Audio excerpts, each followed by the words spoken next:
They need to be listened to and have the RCMP take these allegations seriously. Tonight, an investigation into sexual harassment allegations at the Poundmaker Healing Lodge.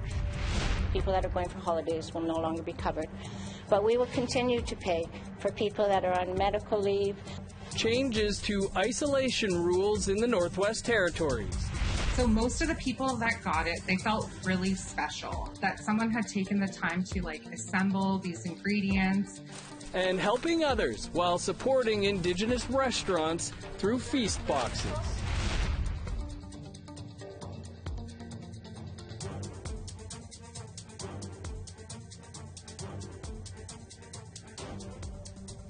Good evening, welcome to APTN National News. I'm Dennis Ward. RCMP are investigating an Edmonton area healing lodge after one of their clients alleged an elder that worked there sexually harassed her. Chris Stewart has the details. Patty Pichet and Catherine Shiziki are worried about their sister. Their sister is in treatment at the Poundmaker's Lodge Healing Centers for addiction issues. In November, Pichet received a disturbing call from her sister that an elder working at the center was making inappropriate sexual comments to her. She was just crying, but she explained how the elder was saying how he has different desires than his wife, and asked if he can get naked for her, basically, and asked if she wanted it and whatnot, and she got scared. She ran away and told other staff. Pichet posted on Facebook about the alleged incident. She says others messaged her alleging the same thing happened to them while staying there. The elder could not be reached for comment. If the allegations are true, it is not a good look for a place that is meant to heal. The women that go through that, they're going to come out having to heal from these experiences now when they're supposed to be in there working on the healing themselves. Lawyers representing Poundmaker's Lodge sent Pichet a letter demanding she take her Facebook post down, saying she was providing false allegations. She says she will not remove the post. The Alberta RCMP will only say that an investigation is ongoing. Poundmaker Lodge Healing Centers did not return APTN's calls. The lawyer representing Poundmaker says in a letter that the elder no longer works there and will assist the RCMP in any investigation. Pichet and Shiziki are hoping the RCMP charge the elder. They need to be listened to and have the RCMP take these allegations seriously. It's not made up. Chris Stewart, APTN National News, Edmonton. And you can find more on that story at our website, aptnnews.ca. To the pandemic now, and the COVID-19 virus continues to make inroads into Northern Ontario First Nations. Today, during question period, NDP MP Charlie Angus took the government to task over an outbreak in Attawapiskat and an Anishinaabe immersion school in Kenora, forced to use Jordan's principle because it has slipped into a funding gap and can't effectively educate students online. Speaker, we now have 5 confirmed cases of COVID in Attawapiskat, which could be a disaster for the North. But all across the North, First Nation families are being left behind. At Gagakakijik School, students have been forced to register legal complaints through Jordan's principle to get the most basic supplies to keep themselves safe. They've been doing their homework at a Tim Hortons parking lot in Kenora because it's the only place to get internet access. This government gave $2 billion to look after suburban kids in the provincial system. Why did this minister abandon the children of Gagakakijik? What is he going to do to keep them safe? Honourable Minister of Indigenous Services. I think, Mr. Speaker, first off, the member opposite would probably appreciate an update on Attawapiskat. Our officials are in direct contact with leadership in Waha to ensure that contact tracing and isolation is underway. People should rest assured that they will have the backing of the Government of Canada throughout this, in particular Indigenous communities in remote and isolated locations. And as to the children with increased demands under Jordan's principle, indeed our office in particular stands ready to help them during this very difficult time. The remote northern Manitoba community of Shamattawa is reeling from a COVID-19 outbreak. It's so severe the chief says they need military support. As of Friday morning, there are 117 active cases in the community with a population of a little over 1,000 people. The community hopes to have military assistance as soon as possible, but the federal government has not committed to sending in troops yet. Now, one doctor from a rapid response team sent to the community is in isolation, And Chief Eric Redhead says they are at a breaking point. 9 members of the Bear Clan Patrol, as well as 5 members of the Red Cross, are being flown in over the weekend to provide support. NDP MP Nikki Ashton says the federal government needs to act now. This is a community with a 50% positivity rate. We have not heard of that in any other community across the country. This is a community that is struggling. It's on the margins. It is experiencing the spread of TB. It faces an acute housing crisis. For all of these reasons, including isolation, we need to see the federal government move as quickly as possible to do everything in its power to save the lives of people in Shamattawa First Nation. In the last few weeks, communities and Indigenous leaders have been in discussion with the government of the Northwest Territories over isolation policies. Charlotte Moore-Jacobs is on the ground and looks at the changes to strict measures which have been in place for the entirety of the pandemic. Here's that story. Come January 5th, anyone returning to the Northwest Territories from non-essential travel will have to pay for their stay at an isolation center. People that are going for holidays will no longer be covered.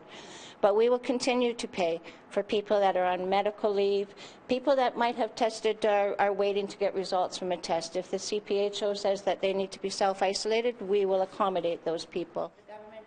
Essential travel, still paid for, will also include compassionate reasons, such as visiting a terminally ill relative or attending a funeral. Since March, there's been mandatory 14-day isolation rules for everyone coming into the NWT, with the territorial government paying for travelers' stay at the isolation centers. But in recent weeks, pressure has mounted to lower isolation costs, which have amounted for more than half of the territory's COVID-19 spending. Premier Carolyn Cochrane says this is the first cost-cutting measure. What I can say is that a substantial amount of the isolation that is paid for by the government of the Northwest Territories is around leisure travel and mostly in our hubs.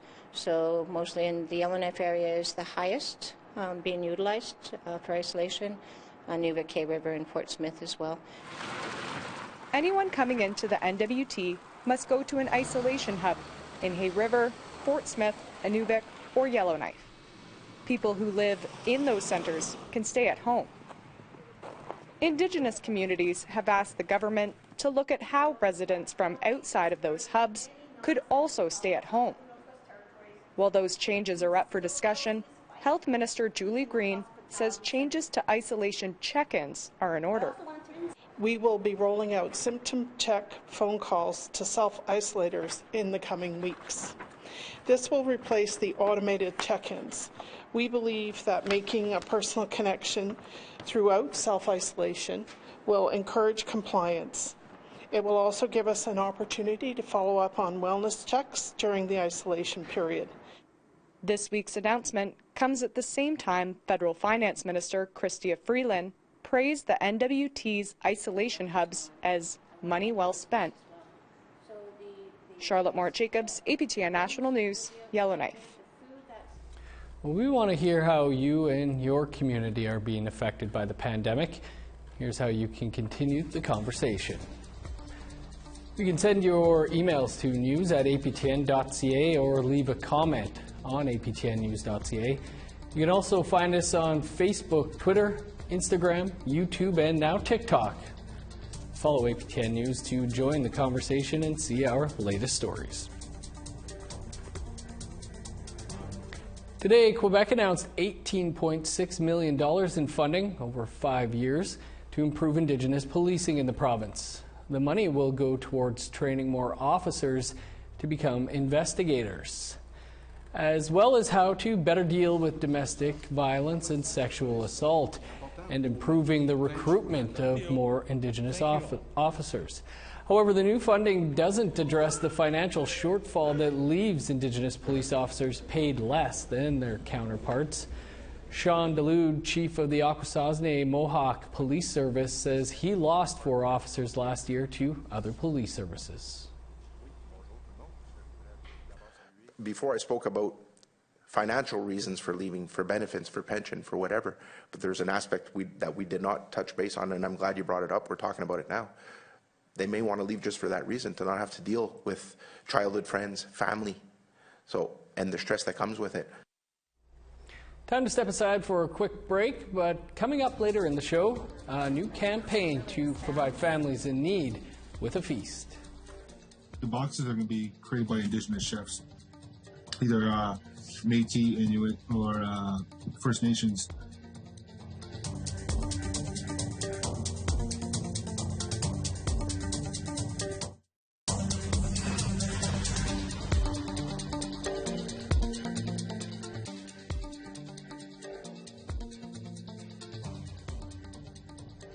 Welcome back.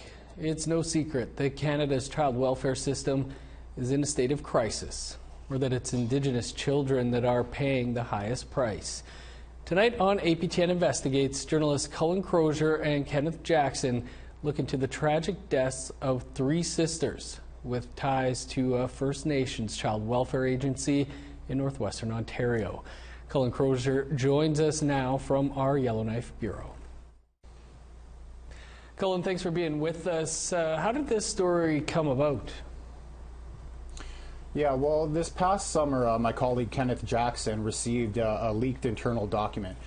Basically, it was a 73-page child death report that outlined the life and death of Sasha Raven Bob. Sasha was only 12 years old when she died by suicide at her grandfather's home on the Niggaming First Nation. Now, Sasha basically grew up in care her whole life. She was in there a few months old, I think, right up until the time she died. She was in care of Wet'suwet'en Family Services. Now, Wet'suwet'en is a First Nations child welfare agency. They provide services to 10 First Nation communities in northwestern Ontario. So basically, this death report outlines, like I said, the life and death of Sasha Raven Bob. And when we started digging into it, we realized that Sasha wasn't the only sister who had died by suicide. She actually had 2 older sisters, Shania and Arizona, who also died by suicide. And so the 3 of them died within 7 months of each other, and they all had really deep connections to this child welfare agency, Wet'suwet'en. So that's basically how the story came about. It kind of looks at the deaths of these 3 sisters. Pretty crazy. What more can you tell us about the death report and the Bob sisters?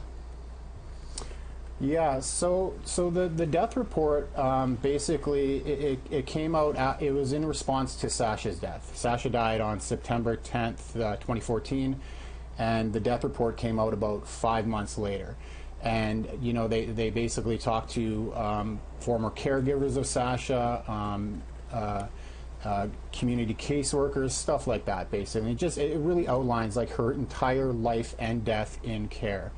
And you know, when you start digging into this report, you just see glaring failure after failure on the part of Wet'suwet'en throughout Sasha's short life. You know, there's no plans of care in place for like 7 years of her life.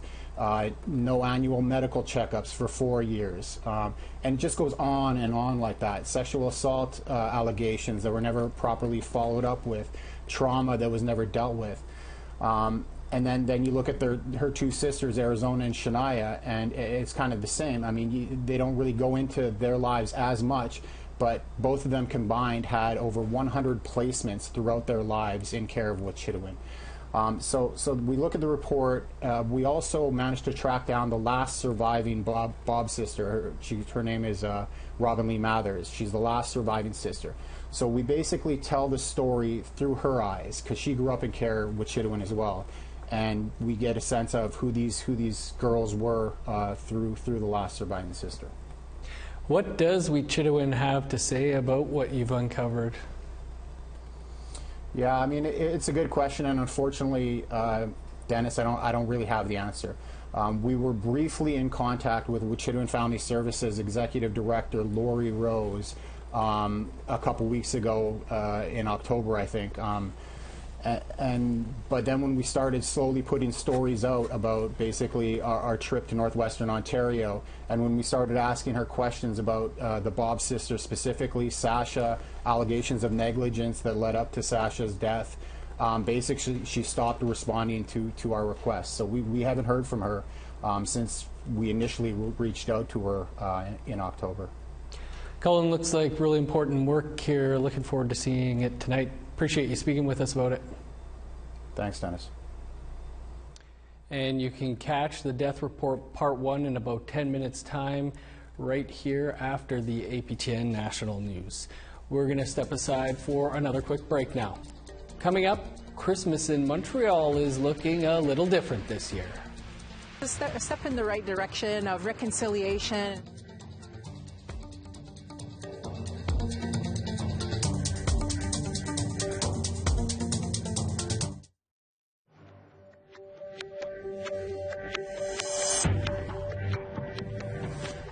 Welcome back. Time now for our photo of the day. Christina from Dease Lake, British Columbia sent us this picture of her daughter, Christina, of Tall-Tan. Stoic. Keep those great pictures coming.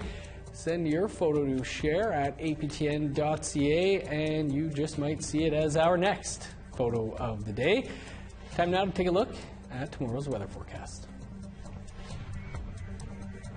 Starting on the East Coast, 9 with showers in St. John's, 12 and rain in Halifax. -7 in Nukuchuak, snow and 7 below in Kuujjuaq. +2 in Montreal, 6 below with snow in Chibougamau. +1 in showers in Toronto, 3 below for Sault Ste. Marie. -3 in Thunder Bay under sunny skies, sunny and 4 below in Sioux Lookout. -3 with snow for God's Lake. -7 and snow in Churchill. Partly cloudy and 0 for Winnipeg, +4 in Brandon and Dauphin. 4 above under sunny skies for Regina, +2 with the sun out in Saskatoon, -3 in Uranium City and Stony Rapids. Over in northern Alberta, 7 above for Fort McMurray, +4 in Grand Prairie. 14 in Lethbridge, 13 in Calgary. 9 under sunny skies for Vancouver, +1 in Kamloops. +7 for Fort Nelson, 8 above with showers in Smithers. -27 in Old Crow, 4 below with snow for Whitehorse. -3 in Trout Lake with snow, 4 below in Yellowknife. Snow and -14 for Sax Harbor, -16 in Paulatuck. -9 in Baker Lake, snow and 14 below for Cambridge Bay. -14 with the rain-snow mix in Resolute, 13 below and snow in Igloo Lake.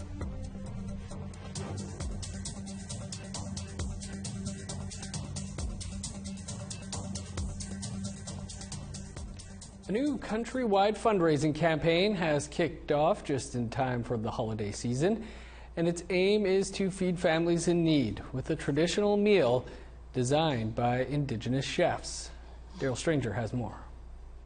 I think it's a half cup per kit, right? Because it really expands. Feast Cafe Bistro owner Krista Bruno Gunter is prepping ingredients for the next batch of Feast boxes to be sent to families in Winnipeg.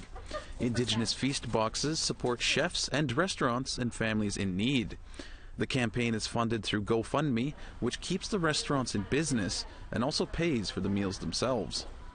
There are so many businesses in the same boat as us where, we need revenue to be able to keep our doors open and to keep our staff employed, and they're asking for donations. But the difference with this GoFundMe is that we're saying, hey, we're in that same boat, but we're willing to do these kits so that we actually make some revenue. You're helping us, but we're also helping the community. The program is an initiative of the Indigenous Culinary of Associated Nations, which promotes Indigenous food through culture and community. Participating chefs are in many provinces, including Ontario, where Joseph Shawana is making boxes.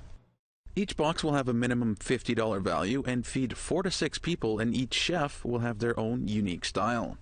The boxes are going to be created by Indigenous chefs, either Métis, Inuit, or First Nations chefs, where we're going to create our own meals within those boxes, right? So that represent us. So it's our way of telling our story to the people that are going to be receiving these boxes, right? So, and all the other chefs are going to put their own little spin on their recipes or their ingredients that they want and so forth. Because the boxes are designed to make cooking easier and not eliminate it entirely, it adds a sense of togetherness between families.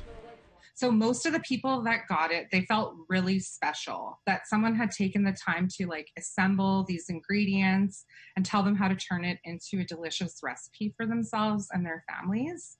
So it really helped for people who don't know a lot about cooking or don't have a large pantry of available items. So the meal kits made cooking healthy, simple, and delicious is what we were hearing from the community. The goal is to make 1,300 Indigenous feast boxes to be delivered across the country before the end of December. Daryl Stranger, APTN National News, Winnipeg. Tasty way to give back. It's Christmas time in the city, but instead of putting up silver bells or decorations in your usual red, white, and green, the City of Montreal is decorating for the holidays using the crests of Kanien'kehá:ka, or Mohawk longhouse clans. The remains of a 14th century Iroquoian village were dug up on Peel Street in the downtown core in 2018. This year, the city decided to commemorate the discovery. Each light installation and clan symbol has a meaning. The turtle represents longevity, the bear strength, and the wolf loyalty. The lights will stay up until February. Mohawk chiefs say it's a good move for inclusion.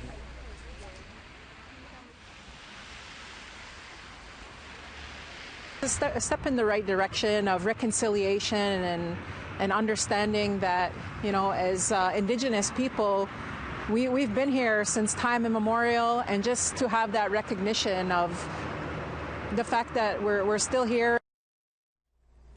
Great looking lights. Well, that's your APTN National News for this Friday. For news anytime, visit our website, aptnnews.ca, and never miss a story by downloading the APTN News app. Stick around. The Death Report Part 1 is up next right here on APTN Investigates. I'm Dennis Ward. Have a great night.